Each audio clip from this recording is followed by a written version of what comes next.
Il sole che vedi nel cielo in questo momento sta per spazzare via ogni oceano sulla Terra. Il conto alla rovescia è già iniziato. 600 milioni di tonnellate. Questo è il peso della materia che proprio in questo respiro viene annientata lassù. Mentre l'aria riempie i tuoi polmoni, la nostra stella brucia. Una furia silenziosa, ininterrotta da 4,6 miliardi di anni.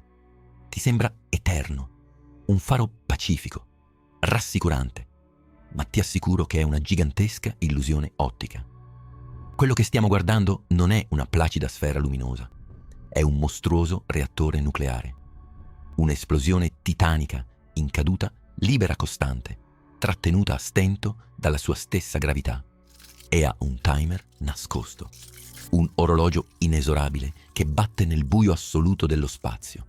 La sua sabbia sta finendo. Quando quel cuore cesserà di battere, ogni singola molecola del tuo corpo verrà cancellata. Lentamente, impercettibilmente, la nostra stella sta morendo. Un'apocalisse continua, sospesa nel vuoto. Fermati un attimo. Come fa a non esplodere tutto subito? Immagina una pentola a sua pressione gigante, grande 1.000.000 di volte la Terra, completamente priva di valvola di sfogo. Al centro, la pressione è così folle che gli atomi di idrogeno vengono letteralmente schiacciati gli uni contro gli altri, fondendosi. Questa è la fusione nucleare. Prendi 4 automobili, lanciale l'una contro l'altra a velocità estrema e dallo scontro fai nascere un camion leggermente più leggero della somma delle auto, rilasciando un lampo di luce accecante. Questa energia spinge con violenza verso l'esterno, cercando di far detonare la stella. Ma c'è una forza opposta, un'oscurità luminosa che spinge verso l'interno, la gravità. Tutta l'immensa massa del Sole preme contro il nucleo, spinta in fuori, spinta in dentro, un equilibrio millimetrico, sospeso su un filo di rasoio cosmico.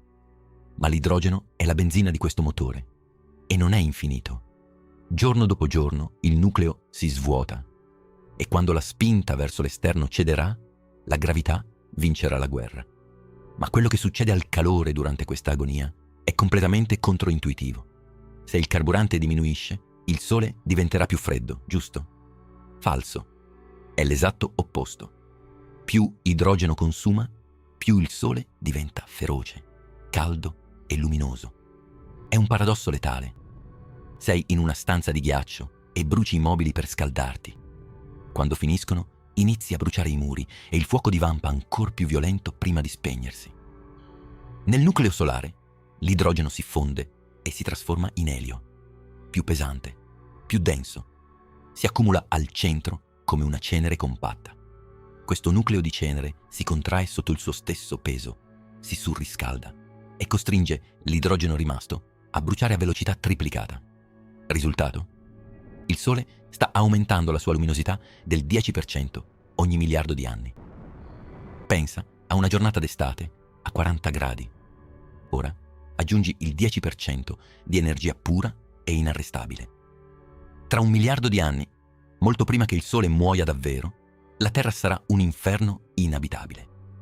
Oceani evaporati, cielo trasformato in una fornace di vapore.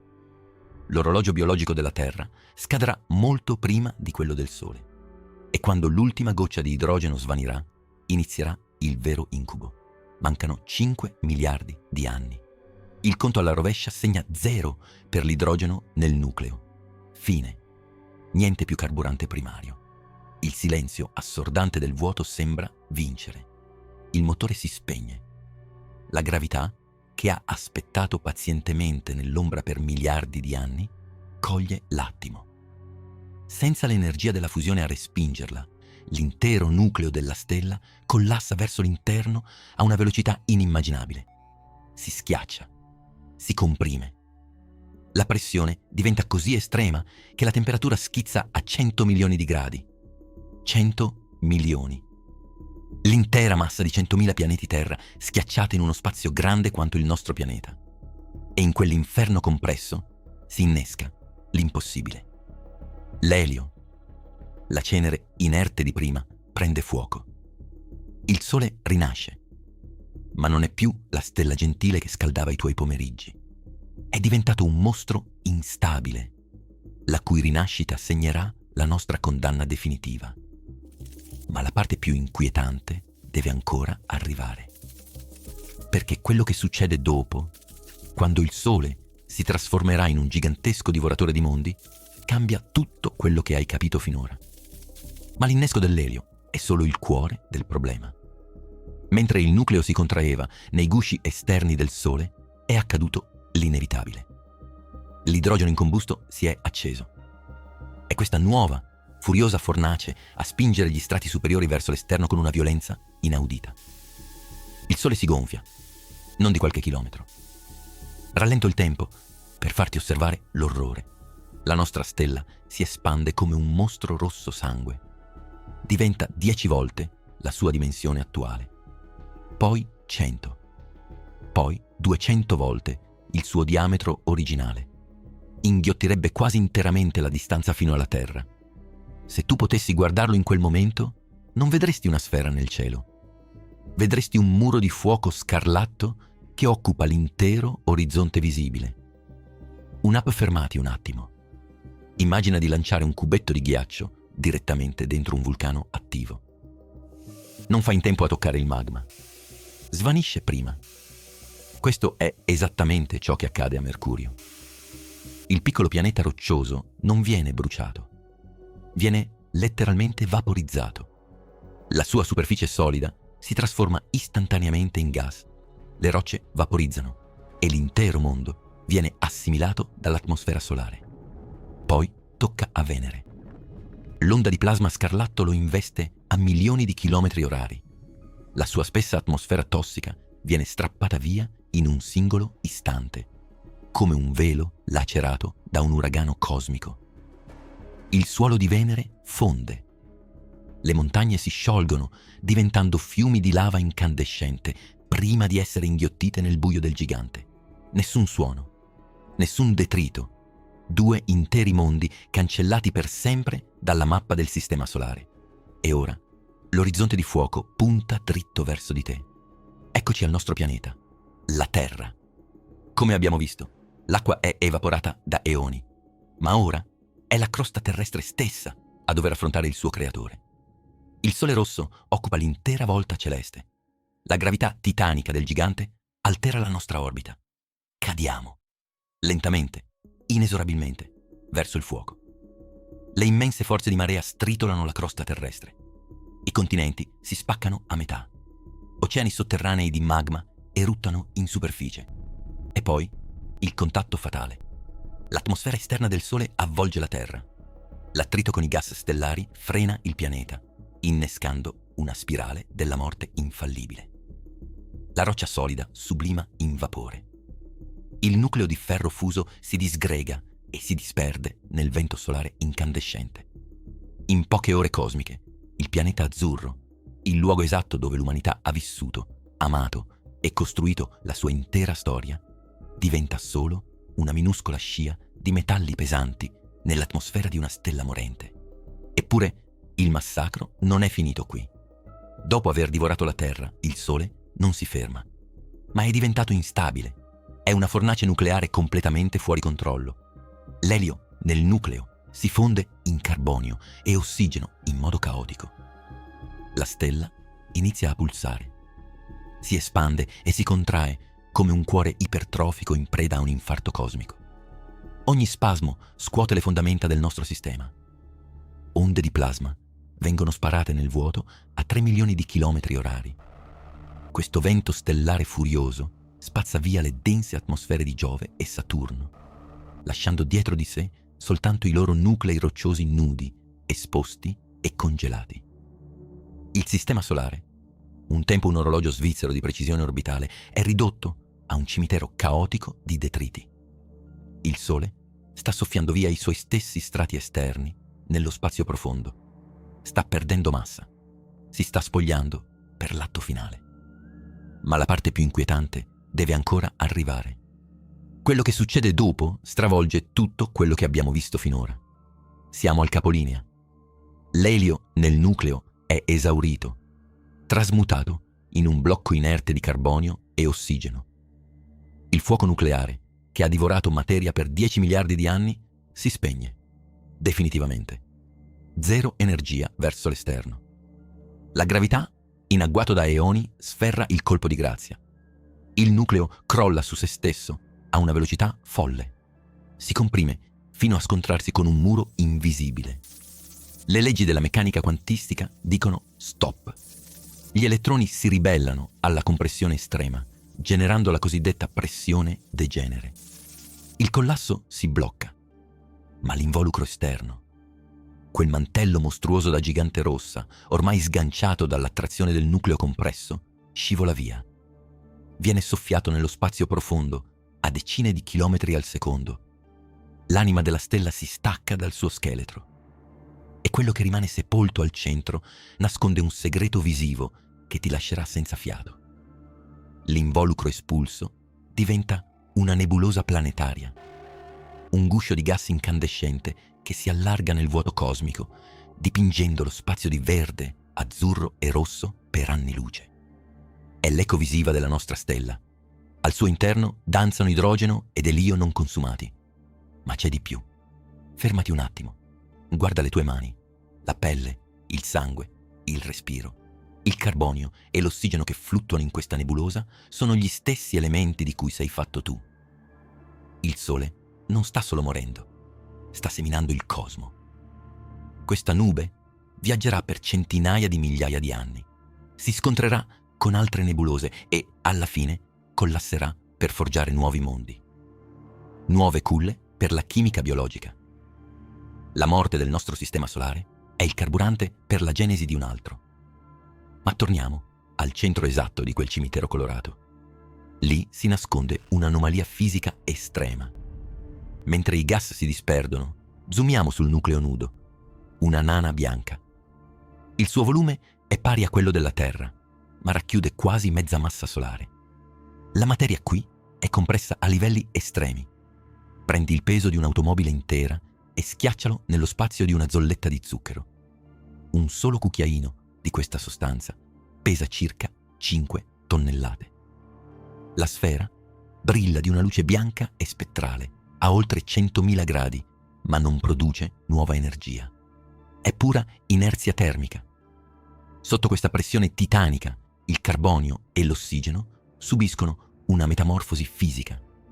Si cristallizzano, assumendo una struttura reticolare rigida e ordinata. Il nucleo del nostro Sole è appena diventato un diamante cosmico del diametro di 12.000 chilometri. Un gioiello funebre, perfetto, sospeso nel buio assoluto. Eppure, questa pietra preziosa non manterrà il suo bagliore intatto per sempre. Il tempo, prima o poi, presenta il conto a chiunque. Il diamante incandescente sanguina calore nel vuoto cosmico a meno 270 gradi centigradi. Senza fusione nucleare, la nana bianca non ha scudi. Inizia un raffreddamento inesorabile. È un processo lentissimo. Ci vorranno decine di miliardi di anni. Decennio dopo decennio, la luce muta. Dal bianco azzurrognolo scivola verso il giallo, poi l'arancione, fino a diventare un rosso malato e fioco. L'energia si dissangua nello spazio. I resti dei giganti ghiacciati, sopravvissuti all'espansione, continuano a orbitare come spettri attorno a questa brace morente. Il sistema solare è ormai un mausoleo muto. La luce scompare del tutto. Ma la parte più inquietante deve ancora arrivare. Quello che succede dopo cambia tutto quello che hai capito finora sulla morte delle stelle. E il motivo per cui il cosmo si congela definitivamente è legato alla natura stessa dell'entropia. Ma prima dobbiamo capire come si entra nell'eternità oscura, verso il destino finale, la nana nera. E infine incontriamo il buio totale. Dopo un lasso di tempo stimato in almeno 1 quadrilione di anni, ovvero 10 alla 15ª anni, la nana bianca si raffredda a sufficienza da diventare una nana nera. Una sfera solida a circa meno 270 gradi centigradi, appena 2,7 Kelvin. Emette ancora una flebile radiazione elettromagnetica, ma solo sotto forma di deboli onde radio o infrarossi invisibili all'occhio umano. È un cadavere stellare che non possiede nemmeno la gravità estrema necessaria per piegare la luce come farebbe un buco nero. È lì, presente, eppure impossibile da vedere. Immagina una palla da biliardo nera su fermati un attimo e immagina la scena. Attorno alla nana nera rimarranno i giganti gassosi Giove, Saturno, Urano e Nettuno, che manterranno gran parte della loro atmosfera gassosa. Orbitano nel nulla.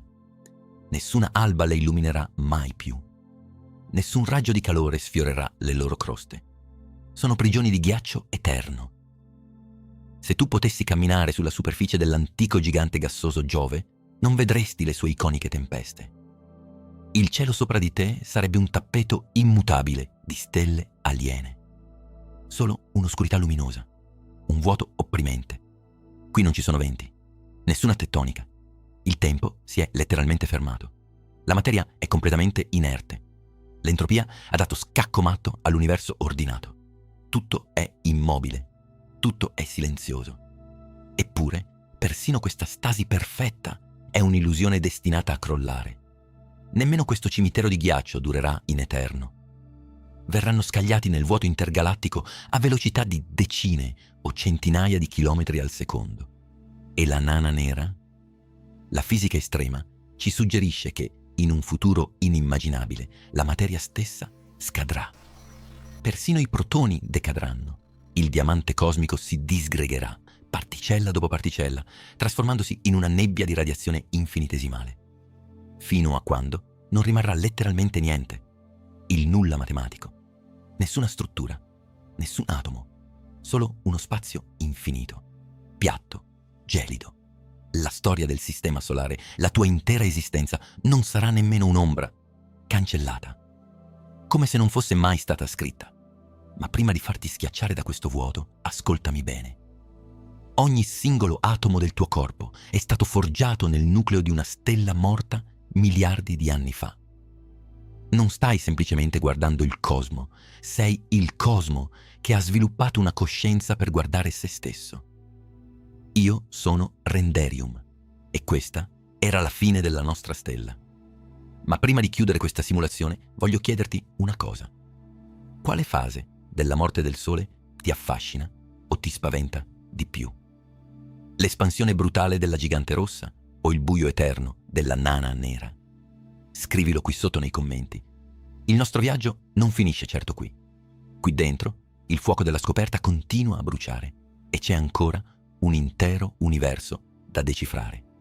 Iscriviti al canale per non perdere le prossime esplorazioni. Insieme possiamo portare la luce dove c'è solo oscurità